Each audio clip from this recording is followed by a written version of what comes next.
Mac. Looks like I'm leaning. I gotta do this. Yeah, what up, Mac? Okay, so Mac can join in on this. This, there you go. I don't even have to go back. That sound wave behind me, Blythe got that for me for Christmas. And I was like, yo, this looks cool. And it says, the Shortbox Podcast established 2012. What is and I was wondering, there's a QR code. I don't know if I can hook it up, but scan the QR code. I want you to scan it, and then it's going to take you to a place to press play, and then just hold your speaker up to the mic.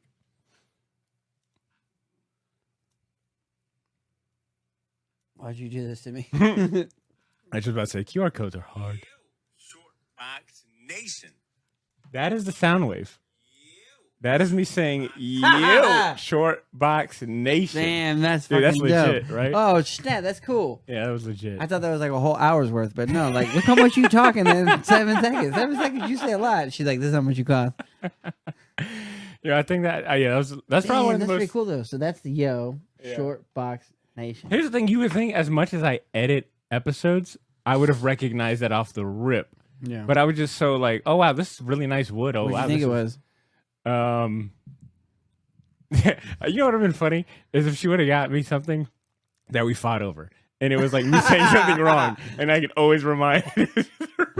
I was wrong. That would have been the gift. I was wrong. wrong. Maybe you're right. That'd be funny. Maybe you're as right. fuck. I'm wrong. Bro. That would be funny. That'd be so cool. Damn. Yeah, don't That's get- very thoughtful. Hey, don't gift. let that get out. So Don't what let kind of wood get is out. that? That pine? Bro, I What have is no that, idea. like? It's nice wood. I'm gonna tell you this much. If I was to hit you with it, you'd be like, God damn. I'd catch a murder charge. Pretty cool.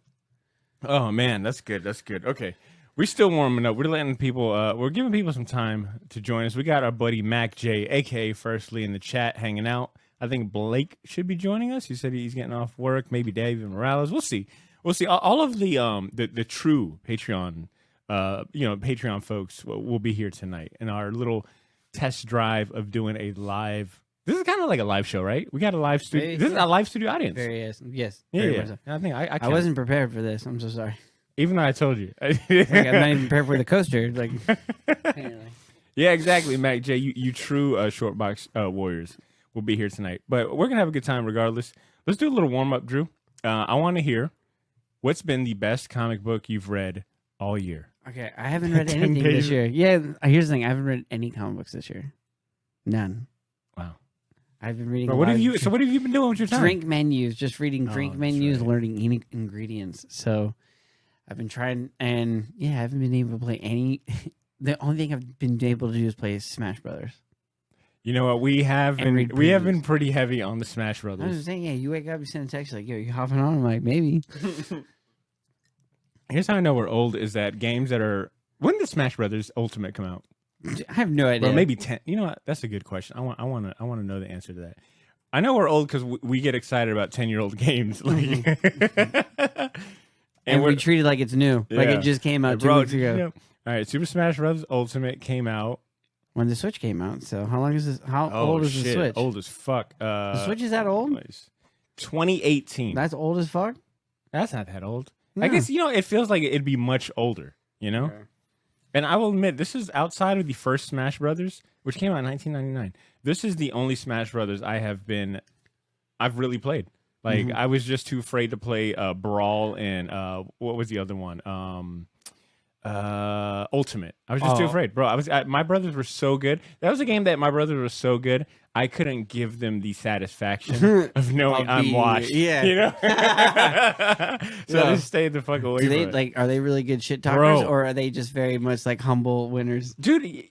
You know what? They are. They're not like in your face shit talkers, but they're sneaky with it. Yeah, and I've been told myself that I am a sneaky shit talker myself. But I played David in it, my youngest brother, who is apparently the best in the house. Like at any month, that status can change. It's like, who's the best in the house? David. But David has maintained it for a while. David shit talking was more He's like, like I'm making beats here and I'm making beats there. David- A-B. David shit talking was basically like as if he was 10 years older than me. He was like, yo, you got to get your bread up. You got to get it was demeaning. He I was was like, humiliating yo, you, listen, right? I'm fucking older than you. I'm a grown ass man. All right. I have a car payment. But no, he's You really couldn't good. like with it. unplug it either. Like it's you like, don't- like how do you unplug a wireless Bro, I'm controller? over here like trying to block its signal. It was more so like he was warning me. He was warning me like shit, like Raditz. You know, he warned me like Raditz did to Piccolo when in that first arc where Raditz is like, "Yo, look, in a year, Vegeta and Nappa are coming." And they're gonna smoke you. His last dying breath, like he was just like, they're gonna come over here Oh, and shit. avenge you. Dude. Yeah, exactly. That's how David warned me. He was like, "I know you just got the Switch. You know, you happy about your Christmas gift. You excited about playing, catching up with a 4-year-old game, but you're not ready for me." And then I was like, "Well, Drew's really good," and he was like, "I'll play your whole crew." Go get him. Go get him now. Call him. Put Bro, him on speaker. I want Bro, to hear him. I think he warned me like he could play on your team. It could be 2 against Oh 1. my god, dude, that'd be so great. And That'd I actually would, be tight. I I would think we hope would if whoop the shit out of I him. hope he would whip the shit out of us as well. I hope he basically knocks me off, or he uses me as a weapon against you. Where it's like, how is that possible? We can't hit each other. We're on the same team. Like David found it away. All right, Mac has actually done some reading this year. He says, so far the best comic I've read in 2023 has been the Geiger trade paperback by Jeff Johns. Look, take a look at that. It's Gary Frank. Ooh, No, that's not. it is. No, Gary it is Frank. Gary Frank. Yeah, Gary Frank and Jeff Johns. I'm getting confused because Gary Frank is also doing Junkyard Joe with Jeff Johns. Oh, really? They're Yeah. doing it again. No, I mean this is like a new series. Can we count them as like like a comic book duo? You think like Tim Sale, your Jeff Loeb, Tim Sales, your Jim Lee, Scott Yeah, he's Williams. basically hoarding him for all of his okay stuff. Jeff Johns is like, hey man, I got an idea for a comic. He's like, but I want to do Batman. You want to do Batman? I got a Batman story for you. A fridge too far. Basically. He's like, Yeah. we're gonna do Geigers. He's like, but you said we were doing Green Lantern. This is kind of like Green Lantern. I have the first 2 issues of Junkyard Joe, and I think I actually. Why'd you pick it up? You know what, Mac? I think you actually bought those issues of Geiger from me. Did I sell those to you on Whatnot? Maybe I didn't, because I think that the covers were fucked up or something. But okay, no, I did not. Thank you for. Dude, what's clarifying. Geiger about? I don't know. Let's take a look at it. Geiger comic book. Jeff Johns. I like being able to just pull up Google on the pod. All right, let's take a look. I mean, it looks dope. No, yeah, the art was awesome. All right, here it is. All right, let's pull up. Oh, I sold Mac J Ultra Mega. That's okay. All right, here's what it says about Geiger. The critically acclaimed team of writer Jeff Johns and artist Gary Frank unites with supercolors Brad Anderson. So we already got a trio, one hell of a trio, to bring their first creator-owned hero to Image Comics. Set in the years after a nuclear war ravaged the planet, desperate outlaws battle for survival in a world of radioactive chaos. Out past the poison wasteland lives a man even the night crawlers and Oregon people fear. Some name him Joe Glow. Others call him the Meltdown Man. His name is Geiger. Dang. That's pretty hard. That's hard. pretty good. And I these like how he covers- looks. Like, Yeah. all right. You sold me. Yo, if that's him right there. On the Damn, cover so of is the issue best 2? one? All right. All right, Mac. You setting the bar high. All right, I'll tell you what I recently read that I think is the best, and that is a comic Gargoyles, called. number one. Yo, you read Gargoyles number 1? Did that come out this year? That came out a couple months ago. All right. But that was like, I was going to try to pass it off as this year. Like, Well, I mean, talk about it. What was so good about it? Because if our eagle-eared listeners will remember, I think the Gargoyles was like on it the just cover. opened up so many more questions. Like, Okay. I think it encompasses everything that happened in the season. Up until like, there's a point where like I have like a current memory of what's happening in Gargoyles, but I can't tell you characters' name.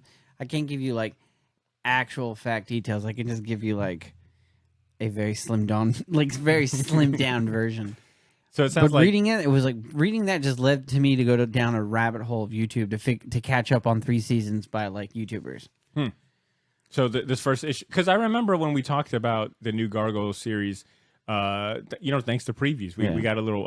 It's like reading Felicity, but for like Gargoyles. It's like, my name's Mama Montoya. People say they have a normal life, but they don't know. Da da da da da. And then it's like, I'm dating a gargoyle. So it sounds like it makes sense. Like if you're a fan of the cartoon, obviously you'll like this, and it's supposed to be like a direct continuation from the last episode of the show, right? Yes. Have you And- watched any more? Have you watched any Gargoyles? No, I'm still on season 1. Like season 1 and season 2 is like a combined strength of like 60 episodes. God damn. So Can you like? we've done a few pilot license episodes, and that always surprises me the most is when you look at, it'd be like, hey, it ran for 5 seasons, and it equates out to like 200 episodes. You're like, God damn. A season in today's terms is what, like, how long was Andor? 12 episodes, which to me I was like, damn, that's a lot of episodes for the season. Because like even the middle part felt a little bit long, but it was like a nice long. Like, Yeah. You're like, okay. Well, what I'm getting at is the quantity of episodes in a season back then. In a show like Gargoyles, which I think had like close to like 20 episodes. Yeah, I think when it in first one started season. Off, yeah. It's like, God damn, But these then it kids jumped up, are, but it jumped up to like 36 episodes. which is bonkers. That is, in today's terms, that would be, if you divide it by 12, that'd be 3 seasons worth of content in one season of a kid's cartoon show. Mm-hmm. Bonkers. All right. We had nothing better else to do. Very true. Right. The only thing that Like, you would get mad. I would get mad though if I already seen the episode. Really? You would get mad? I might be confusing for Dragon Ball Z. Oh no, Dragon 'Cause Ball Dragon Z Ball because Z- you're like it's over. Like I think that was my first time being angry at the TV as a kid. It was 100%. like, God Do you damn it, the remember when, Raditz like, saga. again. Yeah. And they didn't even warn you because you're like on the next episode. Bro, it was like a Dragon Ball dice Z. roll. Fuck yeah. That's my first time playing dice. Was trying to figure out if today's episode of Dragon Ball Z was going to be a repeat or a new episode. Usually failed. All right, the best comic book I've read, and I actually read this in like 2 days, so it's a little bit of recency bias, maybe a cheat code. But this comic book that came out through Image Comics called "Fuck This Place," or also "I Hate This Place." I think they have like a censored version, and then I Hate This Place, but I think the uncensored is called "Fuck This Place," and it came out through the Skybound imprint, which You know it's gonna be good. bro, I'm convinced that the Skybound logo, if you see the Skybound on it, It's a surefire, like, dude, it is it's out of this world. it is a symbol for quality. Like, it is a stamp of approval that it's going to be good. So the the writer is Kyle Starks. He wrote Sex Castle, Rock Candy Mountain. I'm not very familiar with those. I think he also did Rick and Morty for IDW. And you got art. Like, this was a whole new creative team for me. So that was a lot of fun. I'm not familiar with the artist, who is Artyom Topolin. Ice Cream Man presents Quarantine Comic Special. I didn't read that. And then the colorist is Lee Luridge, who I am familiar with because he worked on Deadly Class and The Good Asian. Dude, I'm not even going to read the solicitation. The best way to describe this comic book, it is Nope. It is Nope in the sense that so much extraterrestrial stuff happens. You have UFOs, you have an exorcism, you have like zombies that all take place on this ranch. These two, the main characters are these two girls right here, Gabby and Trudy. They inherit this ranch in the middle of nowhere. They come to realize that it's haunted as fuck. It's haunted as fuck, and they've got to abide by these rules if they want to live. And there's like this really dark, mysterious figure called like the Man with the Horns that lives in this forest that surrounds the ranch. In the first volume, they tried to hire an exorcist from TV to come out there and, like exorcise the house. Dude, it goes so fucking wrong. It goes so wrong. And by the end of Bob's Burgers wrong? dude, it goes even worse than that. But the artwork reminds me of Matt Lesniewski meets like Daniel Warren Johnson. Dude, Okay. Dude, let me see if I can find. Interiors. Dude, I'm telling you, the artwork is so good. Okay. What made you want to pick this up? You know what? It's because Kind of of reminds Blake. me of Cliff Chang too. It's because of Blake and because I love. Dude, yes, Cliff Chang. Good Cliff job. Chang, Yeah. yeah. See, they probably. It's kind of a crapshoot for all the interiors. It's like Trad Moore and Cliff Chang and a bunch of like. This is actually good. This is The reason why I wanted to read is because every time I'd go to the shop, the covers looked so good. Okay, this is a good little preview right here. Yeah. Oh shit. Okay. Well, we can't figure it out all the all way. right. A guy with a gun. Yeah. Okay. All right, well, And now look, you just look, killed that look, guy. You get the premise. Okay. Dude, yeah. I A picked guy it up. with a gun shows up with another guy that doesn't have a gun. All right. But it does kind of give you Deadly Class vibes, knowing you could see the Deadly Class vibes. 100%. That dude's arm is completely chopped the fuck off. Oh yeah, not just that, dude. It is such a fun read, man. It is Kind fun. of give me Edward Russo vibes too. All right, man. We get it. You know read what I'm comic saying? books. I'm You know just your just shouting shit. 3 points. Yeah. I would highly recommend if you enjoyed the movie Nope, if you liked Deadly Class, if you like extraterrestrial stuff, and like just it leans in. It's more horror than anything, to be honest with you. And I read it. I picked it up because I'd see the covers at the shop, and I'm like, damn, these covers look good. And then Blake was saying, had given it a cosign. So Nice. that is the best thing I've read all year. Good, sir. Are you ready to dive into the main event? Yeah, let's go. You want to go and cheers that up, bro? To the previews? to Mac J? To the previews. To Mac J. All right, let me do what I do best. Let me go ahead and bring in our audience. All right, let's go ahead and bring in the listeners into our world. Yo, Short Box Nation. Welcome. Hold on. I got my script pulled up. You actually have yo exposing. They're like, damn, you actually got to read that to remember it? Yeah, I need a script. Hey, listen, I'm just glad you're reading. I'm like, what happened? All right, here we go. Yo, Short Box Nation. Thank you. Welcome to another special bonus episode. This one is dedicated to this month's preview catalog. That's right. We're taking a break from our usual interviews and artist spotlights and comic spotlights and et cetera. And we're just flipping through another massive, I got it right here, another massive previews catalog. Look how thick this is. All right, you got to be, obviously you're watching this on video so you can see it. And we're bringing you along for the ride. If you've recently joined the Patreon, congrats on making the best financial decision of your life. All right, you started off 2023 right. All right, I know there's a few new folks out there, and I want to go ahead and thank them. Off top of my head, I know Chad Landenberger has joined the Patreon. Wow, I just got one. Damn. All right. I know Chad Landenberg is the newest patron, and I'm gonna look through. I'm gonna go to make sure that I shout out everyone else when we do our recording this week. But regardless, if you join the Patreon, welcome and thank you for supporting us. Right, so that way we can do bonus content and spin-off stuff like this. And I'm recording. All right, sorry. And recording this one with me here at Shortbox HQ is the man to my left, but he's always been my right-hand man, all right? It's everyone's favorite legal liability. Let's go ahead and give it up for Mr. Andrew Torres. Beep, beep, beep, beep. Go ahead and bring in your theme song, too. Yeah. Andrew Torres is here. All right, yeah, that's the theme song. All right.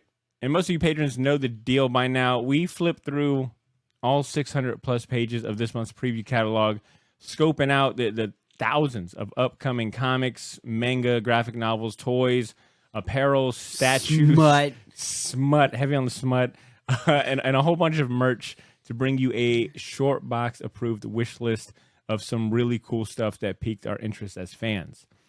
We've also, this is a first for us too, because we've also invited y'all to be a part of a live studio audience while we record this episode. We went ahead and opened up the chat to anyone that could join us. We got our man Mac J, aka Firstly, hanging out with us tonight in the chat. Big shout outs to Mac.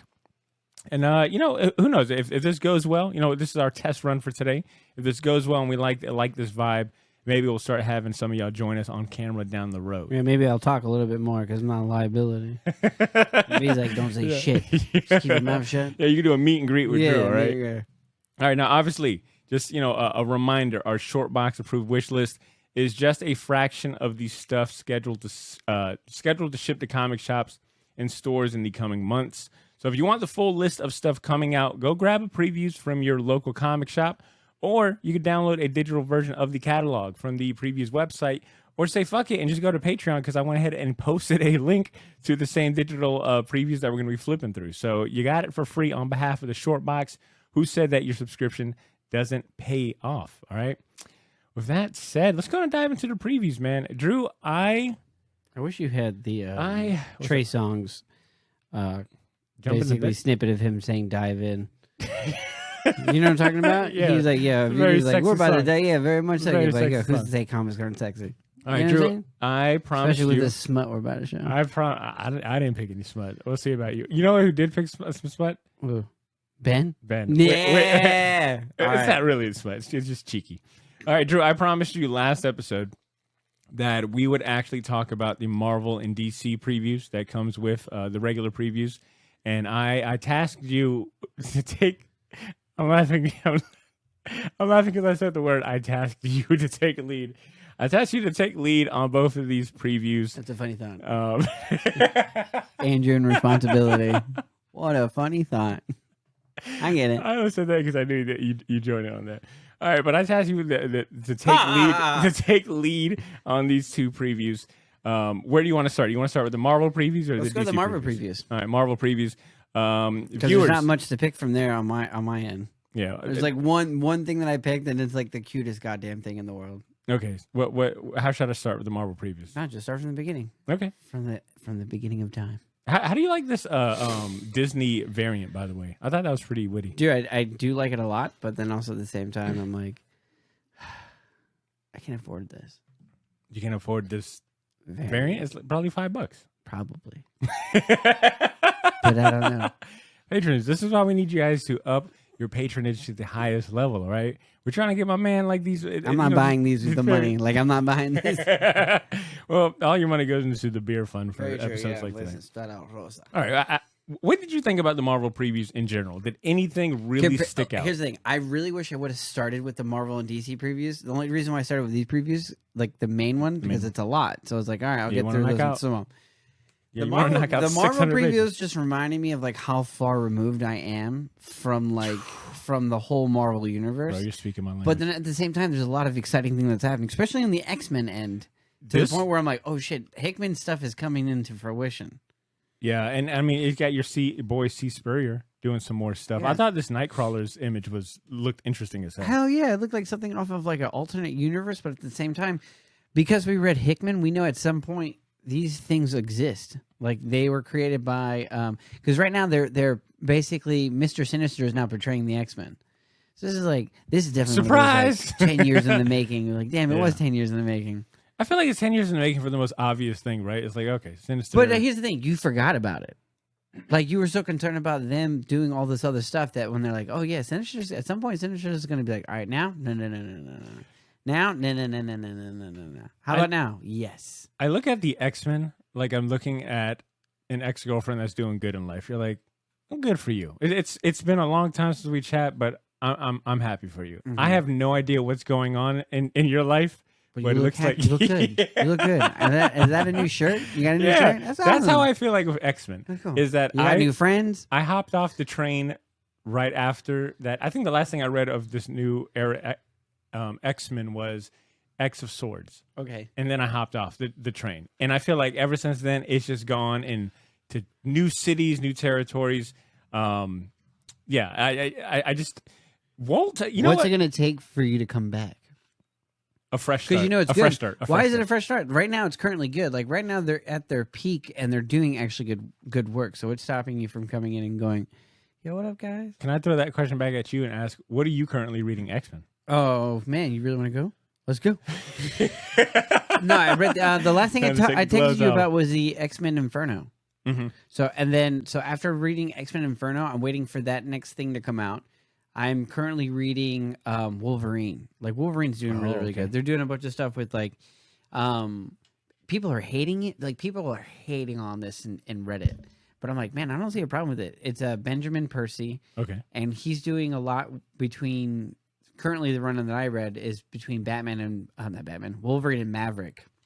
Oh, damn. Maverick's back. Yeah, Maverick's back, and he shows up, and he's like a gun for hire. Like he's like, nah, I don't care about the mutants. I don't care about humans. I'm just doing this for the money. So you see that aspect of like, man, you would think because you're a mutant, you would want to like help your own people, and he's like, I don't know those people. You're like, damn. He So- switched up on him, bro. Yeah, but I want to read X-Men Red and then the Al Ewing Sword, because Sword showed up in the Guardians of the Galaxy because of the fact that now the X-Men are around like in space, and then at some point like Venom's in space too. So that's like I want to read the Al Ewing on Ramvi, which should be good, but they're doing a lot of like philosophical stuff with Venom. I feel like it comes But with- we're not talking about that. We're just talking about X-Men. But Well, actually, I feel like you bringing up Venom is pretty good timing because I'm scrolling through the Venom pages. yeah, And I will say this cover right here is sick. beautiful. Who did that? Is that Art Adams or somebody we don't know? That is, let's see. It is Paulo Siqueiro? Dude, Siqueira? he killed it. Yeah. I know I said that wrong, so Dude, I apologize. that's a sick looking one. It's I a love the very attention-grabbing shading. one. Heck yeah.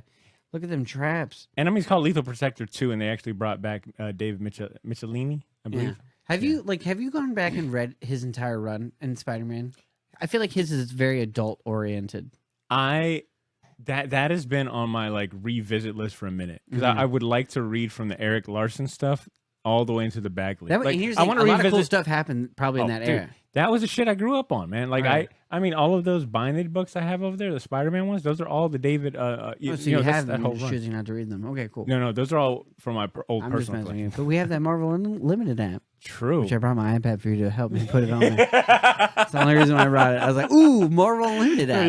Yo, you came to record and get some tech support too. Yeah, very That's much fun. so. Only because like there's so much good Marvel stuff out there. Like now I'll be able to read a lot of the You know what? X-Men stuff. Okay, yeah. And Damn, there's nothing stopping me from reading from X-Men. you just encapsulated my feelings of X-Men. None of this stuff excites me enough to go put it on my poll and pay to try to keep up monthly, but I would check it out on the Marvel Unlimited. That's what I would do. I would probably just catch up on Marvel Unlimited. Yeah. When I get into an X-Men mood, I just haven't been on. Who's one. your favorite? Okay, so like all that aside, who is your favorite current like not obscure X-Men, but like we all have like our top 5. You can't use any of the classics. all right. Like you can't use any of the ones from the I 90s, got it. the 90s cartoon. Okay. I want to know about the X-Men right now that you fuck with now, and I'll try to see if I can tell you if they're dope or not in the new X-Men. I highly. They're not. That's a good setup. I fell right into that one. I know this character ain't around, so I'm just gonna say it. But I'm gonna shoot my shot. Mimic from the Exiles. Oh, I don't even know if he's in there yet. Let's see. Like, let me look up if Mimic is. You. You saw that tab open? Yeah. Oh Where shit! I see? lost my tab. Damn. I really wish. No worries. We could look that up later. I doubt he is because I mean he was kind of an alternate reality, character. No, but he's a real character. They just made him in like what they did was they made him dope in Exiles. They're like, look, let's take this character. I hope so. Back to this previews. Was there? So what was the one thing that like really stood out to you? I asked you to look just for find one. Oh, like, the baby shark one. baby shark. Keep going. You'll see a little baby shark. Okay, now I'm gonna just flip through this stuff. See, Avengers Assemble, like everything right here seems like we're at the tail end And and I would- the middle tail end. I'm actually waiting for this to end.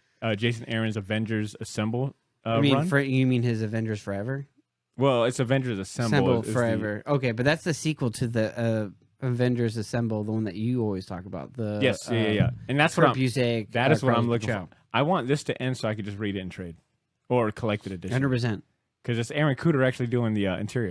Dude, Everything that looked exciting to me was always at the tail end, and it's all the omnibuses and reprints they're doing. I'm looking for this fucking baby shark because I feel like I You're about missed to it. feel so silly when you see this cute ass baby shark. And like, yo, his title is so freaking meta. It's dope. Can I say Yes.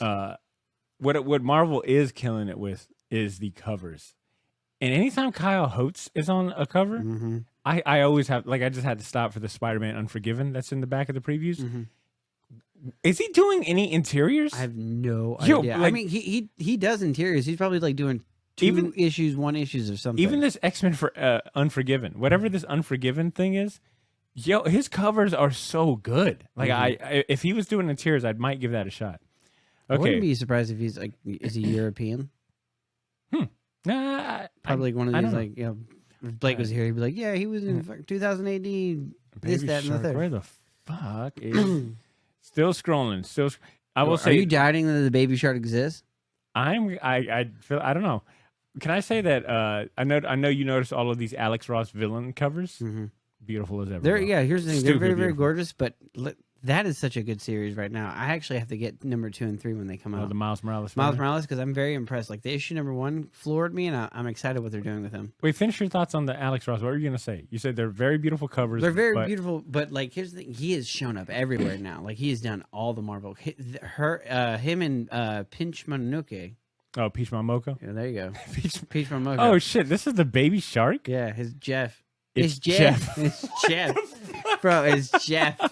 It's Jeff. Dude, I swear. Sometimes I don't know if you pick these random things Nah. to subvert my. I feel like it's a little bit of He subverting shows my up in expectations. Deadpool. Here's the And then this is your silent rebellion against me asking you to do homework. if Ryan Reynolds was any good of an actor, he shit. would bring All right, Land Shark to Deadpool 3, All right, let's check this and he out. would have like a known like. They're like, oh, who do you think is like the biggest actor? Like, who's the biggest actor right now in the whole entire world? God damn! What the?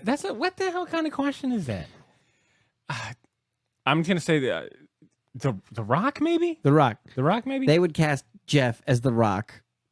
Nah. Well, Mac J just chimed in the chat and said Tom Cruise, don't stop. So Tom Cruise would play the shark. Like it'd be one of those things where Deadpool 3 would be like, oh God, Deadpool 3 just casted Tom Cruise, and you're like, what is he doing? He's gonna play a shark.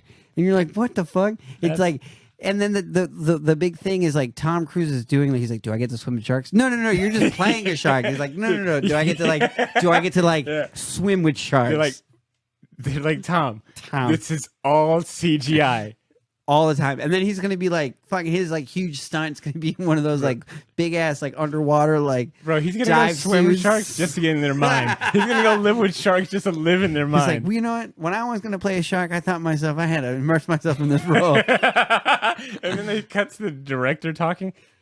We don't know what the fuck he was thinking. He didn't have to do any of I would this hope shit. that as they're doing it, like you see where he was shaving and he cut himself just a little bit, and then just a little bit of like goes in the water, and these sharks go fucking crazy. Oh shit! Okay, let me zoom in and read this. Jeff the Land Shark. Okay, Tom Cruise. So it is a new comic series called It's Jeff, which I kind of want to say like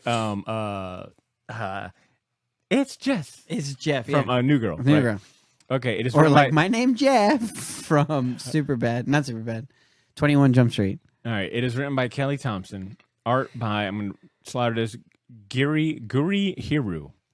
All right, got some interior art. It is literally focused on a little mini, really adorable fucking shark, bro. And here's And the really thing, before you ask, he has a Marvel Legend figure. Get the fuck out! He You has are lying. I swear to I'm God, looking if at him you next. Google up No, Jeff fuck that. I'm Marvel looking at it Legend right now. figure, yeah, listen, I'll tell you, like the Marvel Legend figures that I want is Jeff and Hitmonkey. Dude, shut the fuck I up! swear to God, What there the he fuck? is. Yo, wait, is he an Bruh. existing? Oh, Yes. it's a Deadpool character. It's a Deadpool character. That's what I'm saying. He shows up in Deadpool. That's why if Oh. Deadpool 3 was any dopeness, people would lose their mind. They'd be like, "Oh my God, Tom Cruise is gonna be in fucking Deadpool 3," and like, who do you think he's gonna play? And I'm like, "Yo, he's playing Jeff." How am I 2 years late? This motherfucker's dude. What the? Bro, if you look at Why Deadpool have you never comic brought books, this up to me? listen, there's certain things that like I can't explain, but it makes sense to Oh, me. he's part of this. He's part of Deadpool. Dude, is he's part of nice. the whole. Dude, Deadpool has some really good writers, and Yeah. I remember the Maverick figure Bro, came out. This is so dope. It is That's a much good line. like. I think it is much like like comedy movies, right? Like they say, comedy is the hardest genre to. It's one of the hardest genres to write. Well, try writing Deadpool, and I think there's a lot of creative liberty too, where you're able to like. You know, Are you gonna do it serious? Are you gonna do it semi-serious? Are you gonna do it over the top? I think you can do it all, right? Like you can be a little serious with Deadpool. You can break the fourth wall. You can be as funny as you want. You're not beholden to any of like. I don't think he's got serious continuity. Like no one. I don't think anyone really cares for continuity. So I mean, how do you like your Deadpool? Like, and the people on Reddit always talk about how that's what I'm saying, bro. I saw him. I swear to God, I had to look him up because I was Dude. like, it was during one of those things where I was just this like, is great. I've read a couple of Deadpool series, but I'm pretty sure this is not this is the Duggan. I want to say this is the Duggan era Deadpool, and he shows up, he does a lot of stuff, and I'm like, okay, like I will say it's. I think I've seen this figure. you've had to Shikla? see this figure. Yeah, you've had to see that figure. You just didn't know that Jeff existed. Yeah. He's like a dog shark. All Look right, how all cute he right. is. Let's get back on track because that's funny. All right. So Did Jeff- you watch any of Hit Monkey from Hulu? No, but now I kind of. Was You it good? It's good in the sense of like, bro, it's Ted Lasso. What's his name? Jason Sudeikis is playing Hit Monkey's like spirit guide. Like there's like he's playing like his conscious. Let's take a look at. It's good. The Hit Monkey. the graphics cast. match the bit of the show, and I think it got canceled. Yeah, it's only one season. Jason Sudeikis. It's good. Ooh, Olivia Munn is in it. Dude, it's really good. George Takai is in it. I don't know who That's plays. Shinji Yokohama. Mhm. Okay. All right. Let me read the solicitation for Jeff. Jeff the Land Shark stars in his own fantastic comic. Since his very first appearance, Jeff the Land Shark has flooded our hearts like an adorable tidal wave. Now the ingenious, the extraordinary, the unbearably innocent Jeff embarks his own adventure across the Marvel Universe. You thought it was safe doing laundry or going for a leisurely swim in the pool, but no activity can protect against Jeff's cuteness. Collecting the hit Infinity comic series from the Marvel Unlimited app, this one-shot features a brand new cover and tail. We mean tail with L-E. Yeah, that's pretty good. This art is pretty cool That's what too. I'm saying. Like, yo, to me, it's like, okay, that's gonna be goofy. That's Kelly gonna be Thompson's writing it, so like, I like Kelly Thompson's writing. I think like very strong writer, does like really good character pieces. So as goofy as this will be, I've read some. Actually, I take it back. The last comic book that I read was a Rocket Raccoon comic book that was written by Al Ewing. Oh, that's cool. It was during the see. like Let's when they pull it up. all the Guardians of the Galaxy split up. Rocket Raccoon was like part of a heist. Oh, so this one from 2017. Mm-hmm. Okay. And you know what this thing does? Oh, that's pretty cool. Cover. Like, I'm okay. I will basically just say online, but I'm embarrassed. Sometimes when I'm reading comic books, some writers will have the writing off to the right, and you'll have like 4 panels. You know what I'm talking about? Or they'll have like one panel, and then you have to read everything. Yep. So I'm like, to me, I never know like which way to like. Do I look at the picture first? Do I read it first? Okay. And then the one thing that also fucks me up is when there's like a 9-panel grid, and I'm like, do I go left to right all the way across? Do I go one page and then You know out what? there? And there's some times where I've fucked things up for myself, and I'm like, this is impossible. I will be. What I prefer to do is I always read the words first, and then I'll go to the because I don't like breaking up with like picture that. I just like to like one. Okay. Personally. Okay, so this was a really Actually, good we've pick. never actually settled this score. Like, do you do the picture first or the words? I'm a word first picture. Okay. Yeah, because I don't know. I'd like to just There you have it. That's how you do it. that is the waterproof way. Okay, this was a good pick. Jeff was a good pick. Was there anything else in the Marvel previews that really stood out to you that you They wanted to are mention? re-releasing the Jeff Loeb, Tim Sale. Dude, that's a Ryan Stegman cover. Ryan Stegman and Kyle Hodes, for the record, are pretty similar in my opinion. All the X-Men stuff looks pretty good. They're still doing Benjamin Percy. It's all fun to me. I kind of want to get into these things, the Scarlet Witch. But like, I don't know. I didn't pay attention to anything else because everything's like a 4, 5, or 6. The fact that you got Sarah Pacelli doing interiors, that's a good look. So wait, what was the Hickman re-release? I didn't catch that. Oh, I'm sorry. For the Hickman re-release, they're doing Secret Warriors. So Secret Warrior, it's all in the omnibus. Everything that I want is everything in the back. Okay. Like, there's nothing here that I'm like, oh, I need fast to forward. That right there. If you go up, you'll see the Secret Warriors with an Ed McGuinness cover. Dude, scrolling. You better be watching. Okay. Right there. Oh, okay. So they have New that printing. one. They're soliciting new Spider-Man covers. Secret Warriors was your jam.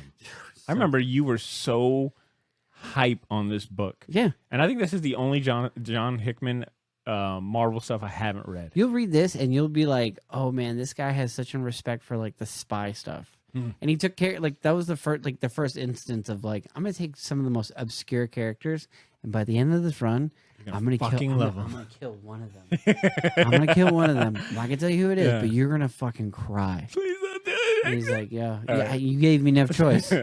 You know this was gonna happen. Yeah. And then you're like, I foreshadowed it back in the beginning of the comic. You don't remember? You're like, no. He's like, remember when he sat by the tree? And you're like, oh shit, no way, Dude. Yeah, and you're like connecting strings that don't make. It's Hickman, so you're connecting strings. So all these like omnibuses are good, and then they are they're doing Al Ewing's Guardians of the Galaxy. Oh, it's good shit. Dude, have you read that? No, I have not, man. I know you've been hyping it up big time. Bro, that guy wrote Hulk, and you were so hyped on Hulk, and then like they're like, hey I know. what else, Butter? What do you love? Oh my god, I love Guardians of the Galaxy. Guess what? They gave it to a British dude. I know. I want to inject one thing that stood out to me in this previews. I'm having a hard time finding it. So actually I'm getting to it right here. Yeah. They already confirmed that this new, Jesus Christ, so much. Okay. They are releasing the Doctor Strange. First of all, this is a little confusing. It says Trad Moore, and then they show you a picture of his Silver Surfer Black. Yeah. But if you scroll down far enough, they basically confirm that his This one's already new gonna get Doctor bigger. Strange Fall Sunrise series that's out. I think it's only on issue 1 or it's on issue 2. They already announced a Treasury edition. Okay, but we've talked about this, and you were telling me that you were not excited about this. No. Oh, okay. I read the first issue. I'm sorry, I misunderstood. What did you say? And my words were, I feel like I'm reading this in the wrong format. I read it in as a I floppy. feel like you should be doing like a bunch of like Dude, hallucinogens. I'm talking. and then trying to read. No, it. that is, matter of fact, does this solicitation say anything about a prerequisite for a bunch of LSD? like, no, it does not. So it's Put already in fucking you up. Pink Floyd, The Wall. Yeah. Dark like, Side of okay. the Moon. But no, I read it in floppy, and I felt like I was reading it wrong. It was like I kept running into ads. Oh, yeah, it you were just talking about broke how like much the the ads suck. continuity, man. It was Okay. like, God damn it! It's already a very trippy story, Uh-huh. and then like you got to be in the right headspace for it, and then you got ads ruining it. I feel like the art needs a bigger, a bigger. Presence. Yeah, it just needs to be bigger. Okay. And a floppy just don't do that. So seeing the news of it being a treasury edition already announced, I'm gonna read it in this I format. hope you and bring bet that. it's Like, I gonna be hope, crazy. like, when you go somewhere traveling, like you're on a train ride and you just whip out that thing to let you read it. Now I need you some light reading. All right, let's go to the DC previews really quickly. yeah. You were excited about this one. Tell me what like just the best of the best, the cream of the crop. What stood out? to Oh, you? the only thing that stood out to me was Mm-hmm. the Action Comics #1 with Christopher Priest and Carlos Piglia, the team that did Deathstroke. Dude, we're right here. Yeah, We're we right are. here. We are We're right here. there. I'm gonna Because I scroll called through and you, find it. right there, that one right there. Oh, the Superman Super- Lost okay. #1, and I really wish, and I made this in my notes. I said I really wish they were doing hip hop covers, and we would get a Frank Ocean Superman cover of Channel Orange. Just make it red. That's all you need. I thought you wanted this to be a. I thought you wanted Superman to be in the blonde cover, like shirtless. with, Oh, that'd like- be great. Yeah, Listen, I'll make that too. Now, Shave this his is- head, make it red. Because you actually read this Deathstroke series by Christopher Priest, right? I cannot You are a stress fan. like how good it is because yes, and the fact is like when you look at the way that the panels are already lined up, you don't even need text bubbles. You can understand exactly how good it is by the way that like Homeboy is doing his panels. Now oh my god, this Doom Patrol drawn by Chris Burnham, Oh, that looks so good. 10 years too late. Damn. They should have had him doing Doom Patrol from the get. If they wanted to make Doom, they are trying so hard to make Doom Patrol the coolest team ever. They keep throwing things at him. I don't think they're ever going to break that cool factor vibe. Hold on one second, Mac. Mac's telling us that my Google search is still on the screen. Mac, I'm on the previews. I don't know what's going on. Let me know if you can see the. We're on the DC previews. It's showing that. I'm it's sorry on about there. that. Can you see it? Let me know. All right. What did I want to pull? Okay. This is what I'm excited for. Waller versus Wildstorm #1. Okay. And then it is it was delayed. It was supposed to come out this year. Ooh, I zoomed in super hard. Who's drawing it? I mean, so who's writing Okay, it is written by Spencer Ackerman and Evan damn, it's really small text. Evan Narcissi, Okay. and art by Jesus Marino, who I'm familiar with. But let me read you the solicitation for this one. It's going to be a Black Label book, so you know it's about to get nitty gritty. It says, in the early 1980s, as the Cold War stubbornly refuses to thaw. I'm not going to read this whole thing. I'm just going to let you know that the writer, Spencer Ackerman, he was a national security reporter. He wrote for the Daily Beast and Reign of Terror, which I think was a book. Damn. And then you got a comics and video game writer, Evan Narcissi. He wrote on the fucking Spider-Man Miles Morales game and Gotham Knights. Damn. Okay. And then, of course, Jesus Marino, we both know, Wonder Woman, Joker, DC, all of that good stuff. But it's essentially bringing back Wildstorm with Suicide Squad. It says here, pitting Stormwatch again. Stormwatch.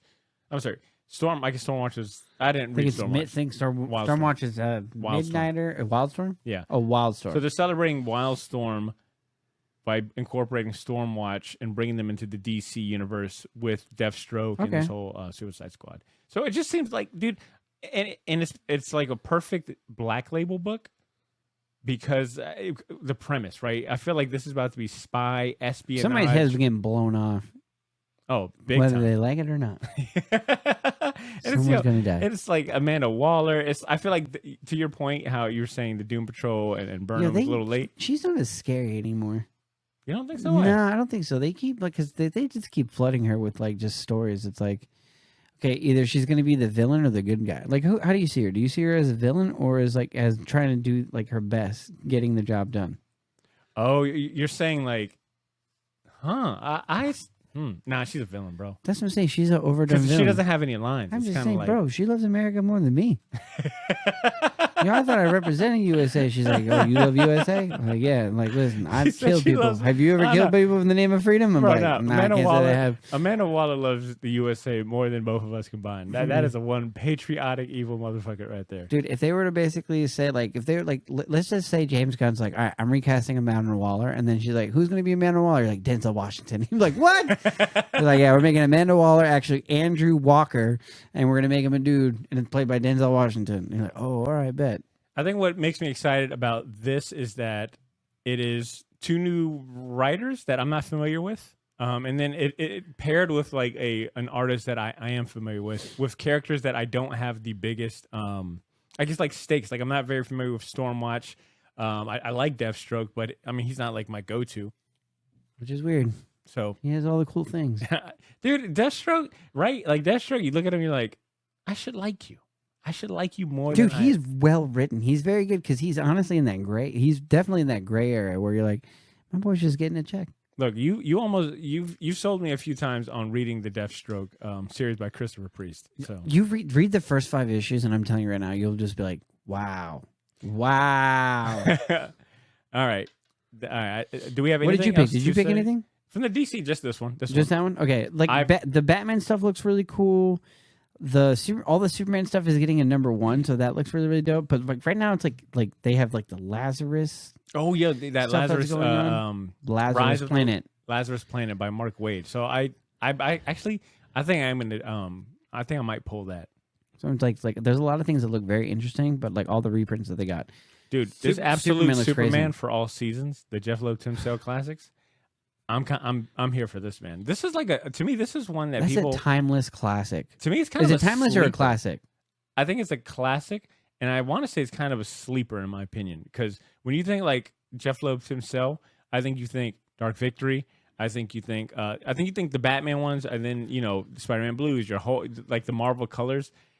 I think a lot of people forget like Absolute Superman, and then the Catwoman win in Rome. I would give like if somebody was like, Or some man, other I'm like ones. super depressed. I'm like, here, read this, and they're like, what? I'm like, listen, this would be better than how much are you spending on alcohol? Like $600. Okay, this is $20, and if this doesn't make you feel good, like I can't help you.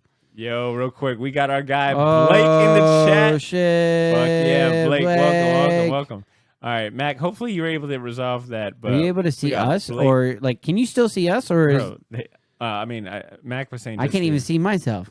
What? Mac, you're not alone. I can't see shit. That's because I got Drew's. Yeah, he got me blocked. Word, So for all I know, I got boogers hanging out of my face. I don't know, Bro, but that Absolute Superman's dope. it's gonna be tight. All right, Would you put like, all right, Okay. Tom King, Andy Kubert, or Jeff Loeb himself?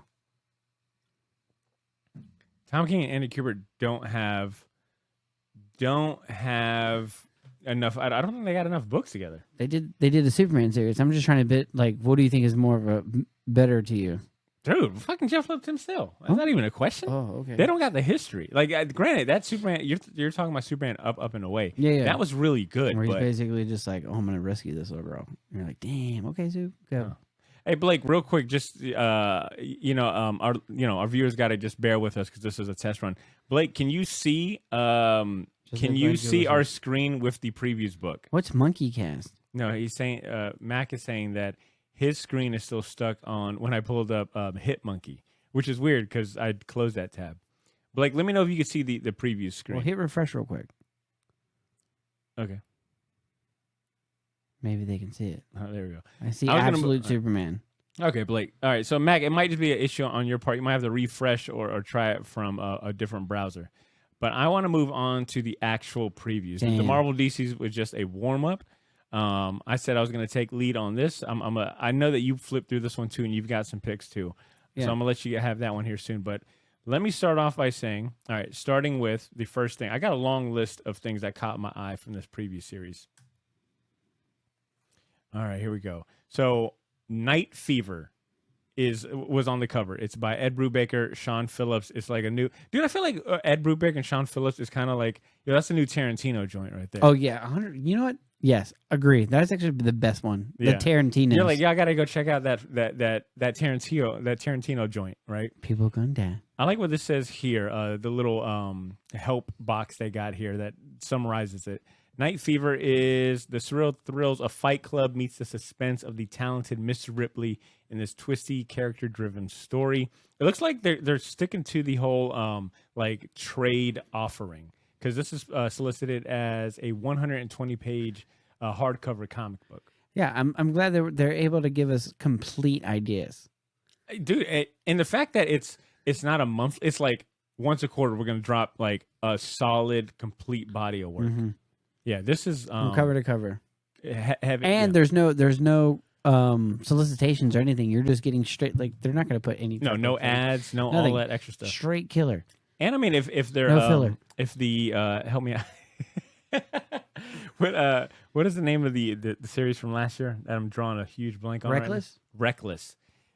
Those Reckless books are nice, like printed nice, like feel good in your Their hand. library good too. Like they look good on your shelf. You're like, exactly. Oh, and I feel like what's that book? This is a book you could give to someone that's like, I don't really care for superheroes, or are kind of iffy about comic books, but love like thriller and mysteries. Like, yo, and my favorite movie is The Departed. You're like, oh, all right, cool, I got you.